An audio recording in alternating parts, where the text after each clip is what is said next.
The general's boots struck the concrete with crisp authority, each step echoing in the long corridor of the hangar. The scent of oil and gunmetal lingered in the air, mingling with the low hum of generators. He had inspected 1,000 weapons in his lifetime, and the Barrett 50 lying on the table before him was nothing new. A fine instrument of war, yes, but hardly something that would make him pause. His eyes passed over the long black barrel, the polished scope, the bipod folded neatly beneath it. He was about to move on when the flash of a badge pinned to the chest of the soldier standing silently beside the weapon caught his eye. He stopped mid-stride. The general wasn't a man easily rattled, but something about that glimmer made his breath stall. He leaned closer, squinting, his gaze locking onto the finely etched numbers engraved on the small strip of silver 200 meters. His brow furrowed. For a moment he thought his eyes deceived him, that the low light had twisted the figures. But no, the badge was real. A silence stretched between them, heavy as a loaded magazine. He straightened slowly, studying the soldier who wore it. She stood tall, expression unreadable, her posture disciplined yet relaxed. She didn't boast, didn't smirk, didn't shift under his scrutiny. She simply waited, as though accustomed to disbelief, as though the weight of that badge was something she had carried more than once.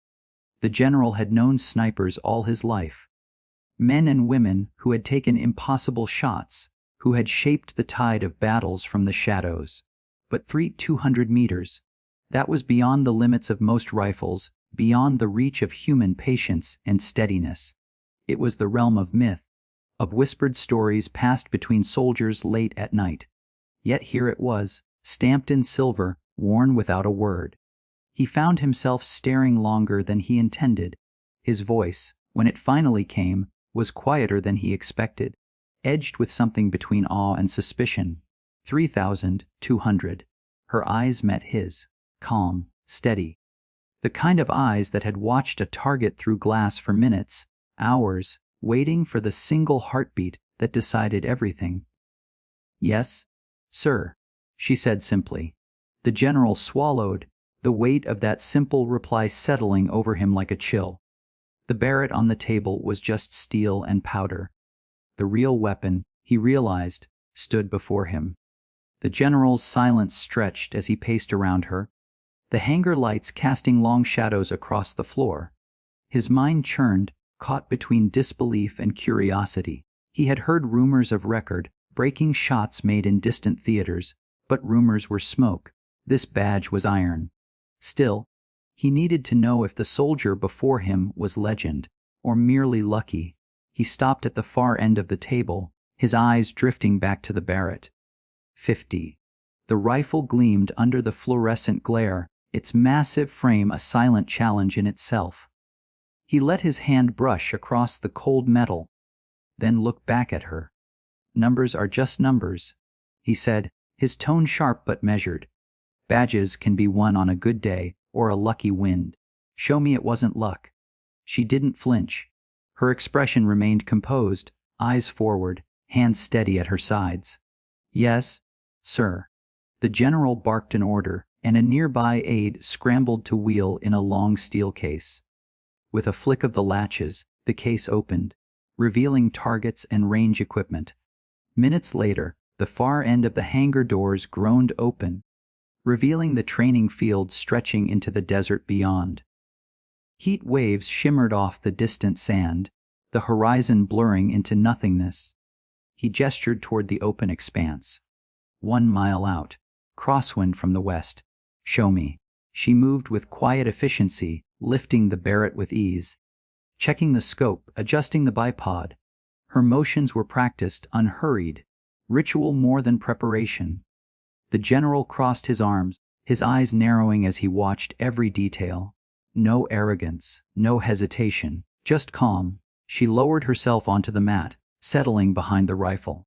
Through the scope, the world narrowed to a single point, a target barely visible against the shifting desert heat. She adjusted for wind, breathed, then let the world fall silent. The general checked his watch. 10 seconds passed, 15. The soldier didn't move. Then, as if answering a signal only she could hear, she squeezed the trigger. The Barrett roared, the shockwave bouncing off the hangar walls. A moment of stillness followed, the desert swallowing the sound. Then a faint metallic ping drifted back across the distance, unmistakable. Direct hit. The general's jaw tightened. His skepticism cracked, replaced by something rarer, respect.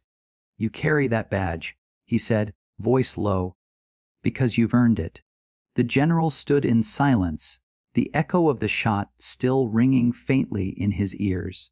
His eyes stayed locked on the distant target, the neat hole punched dead, center at a distance most snipers would call impossible. Slowly, he turned his gaze back to her. She was already clearing the chamber, her movements precise, professional, unshaken by the weight of what she had just proven. He took a step closer, lowering his voice so only she could hear. "That kind of skill doesn't stay buried in a training field. Men like me, we don't let it." Her eyes flicked to him briefly, then back to the rifle as she secured it. She didn't answer, but he could see the truth in her silence. She already knew where this was heading. Soldiers with extraordinary talents were never left to the routine of barracks and drills. They were pulled into the shadows, sent to places where the world couldn't officially acknowledge them. The general clasped his hands behind his back, pacing once more. "We have a mission," he said at last, each word deliberate. "One that requires more than skill. It requires patience, precision, and the kind of calm most men lose under fire."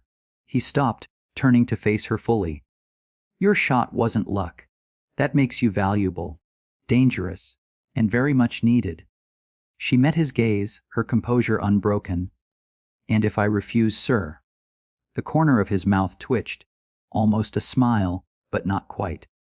"Then you'll spend the rest of your career training men who will never come close to what you can do. But if you accept, your work will matter in ways most can't imagine. There's a man half a world away who believes he's untouchable. He hides behind armies, walls, and distance, but not distance enough for you." A long pause followed, filled only by the distant hum of desert wind. She studied him carefully, weighing the weight of his words. Missions like this didn't end on paper. They ended in silence, in shadows, in stories that never reached the public. Finally, she rose to her feet, lifting the Barrett with effortless strength. "Where do I start?" The general's eyes hardened, though approval flickered within them. He leaned in, his voice barely above a whisper. "Pack light. We leave tonight." Night fell over the base like a velvet curtain, swallowing the last traces of desert heat. The hangar, once buzzing with mechanics and aides, now lay quiet under red emergency lights. Shadows stretched long across the concrete floor, broken only by the dim gleam of steel crates stacked in neat rows.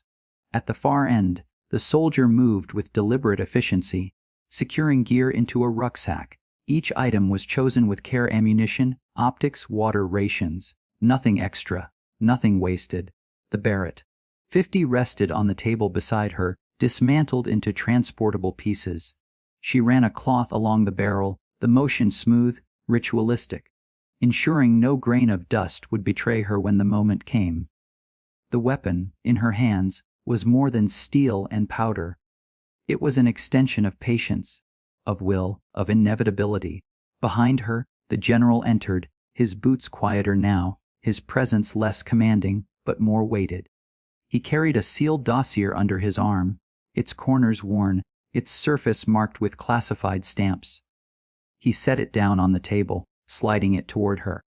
"Your target?" he said simply. She paused her cleaning, then wiped her hands on a rag before opening the file. A single photograph stared back at her. A man in a tailored suit, eyes sharp, face lined with power. His name was blacked out in redacted ink, but the picture told her enough. The kind of man who lived behind guarded gates, who moved in convoys, who thought the world's reach could never touch him. The general's voice was low, almost measured. He's destabilizing regions, feeding conflicts that kill thousands. We can't touch him with diplomacy or war. But you. He tapped the photo with one gloved finger. You can erase him in silence. She studied the image, committing every detail to memory. The angle of his jaw, the lines beneath his eyes, the way his hair parted. The kind of details she would need when magnified through a scope, when distance and wind threatened to blur a face into nothing. Finally, she closed the folder and looked up. Location. The general exhaled, as though acknowledging her acceptance. A balcony. 3 kilometers out, overlooking the city. He thinks he's safe above the chaos. Tomorrow night, he'll step outside. And when he does, you'll be waiting. She nodded once, no questions asked. The mission wasn't about why. It was about when. The general studied her a moment longer, then gave a single order. Gear up. Wheels up in 30. The city stretched beneath her like a restless ocean of lights, each flicker marking a street, a rooftop, a life. From the abandoned high rise where she crouched, the noise below reached her in fragments. Horns blaring, voices rising. Distant echoes of gunfire swallowed by the hum of chaos. She adjusted her scope, the world narrowing to a glass circle of precision. Through it, she could already see the balcony where her target would appear. Curtains drawn now, guards pacing, but she knew the routine. The man liked to look down on his kingdom before retiring for the night. Arrogance always carved out its own opening. The Barrett lay assembled, anchored to the concrete floor by its bipod. Each adjustment she made was delicate, exacting. Elevation, wind drift, humidity. At this distance, the bullet's path was no longer just a straight line. It was a curve, a calculation, a dance with physics itself. Her notebook lay open beside her, filled with numbers and corrections scribbled in a steady hand. She had rehearsed every variable, stripped the shot down until it was no longer a question of if, but when. Behind her, the general stood in the shadows, arms folded. He hadn't spoken since they arrived, hadn't dared disturb the fragile cocoon of silence she wove around herself. This was her world now, not his.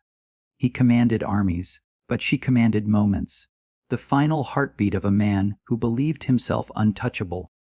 Her breathing slowed, sensing with the rhythm of her pulse. She let the city fade away, the noise dissolve, the world shrink to the faint movement of guards on the balcony. One leaned over the railing, scanning the streets below, unaware that death crouched a mile and a half away. Minutes bled into an hour. She waited, motionless, her cheek pressed lightly against the stock.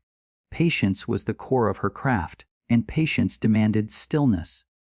The general checked his watch once, then stopped, realizing time no longer belonged to him either. Then it happened. The curtains stirred. A hand pulled them aside. The man in the photograph stepped into the night air, his suit catching the glow of the city's lights. He raised a glass, savoring the view of a world he believed under his control. Through her scope, he filled the crosshairs. Her breath settled. The distance between them collapsed into silence. Her finger brushed the trigger,